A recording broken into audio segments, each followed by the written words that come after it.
আচ্ছা, জীবনে কখনো কোনো মৃত ব্যক্তিকে গোসল করিয়েছেন? যদি কখনো সুযোগ হয় তাহলে সেই মৃত ব্যক্তিকে গোসল করাবেন। তখন খুব কাছ থেকে দেখবেন মৃত মানুষের দেহটা কতটা অসহায় লাগে, মৃত্যুর পরে মানুষের দেহ কতটা ভয়ের কারণ হয়ে দাঁড়ায়। সুযোগ পেলে রাতে লাশটা পাহারা দেবেন, তখন বুঝতে পারবেন প্রিয় মানুষটার লাশ রাতের বেলায় আপনার কাছে কতটা অদ্ভুত লাগে, কতটা ভয়ের কারণ হয়ে ওঠে, কতটা আতঙ্কের কারণ হয়ে যায়।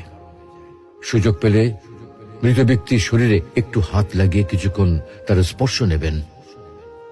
আপনি তখন উপলব্ধির সুযোগ পাবেন এই পৃথিবীতে বিশাল প্রভাব প্রতিপত্তি মৃত্যুর পরে কতটা নির্যাতনের রূপ নেয়।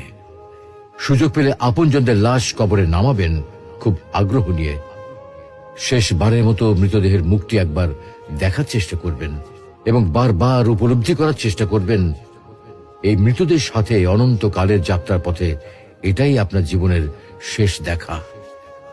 সুযোগ পেলে মাঝে মধ্যে কবরস্থানে গিয়ে নীরবে কিছুক্ষণ দাঁড়াবেন।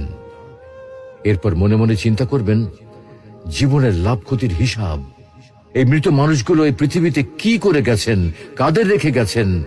যাদের রেখে গেছেন তারা কি কখনো এই মৃত মানুষগুলোকে স্মরণ করার জন্য কবরস্থানের আশেপাশে একটি বারের জনকে দেখতে আসে?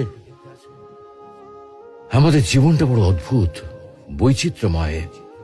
আমরা এর জন্য ওর জন্য, ধন সম্পদের জন্য, ঐশ্বর্যের জন্য, বাড়ি গাড়ি টাকা পয়সার জন্য কত না মায়া দেখাই, আগ্রহ দেখাই, আরো চাই আমাদের।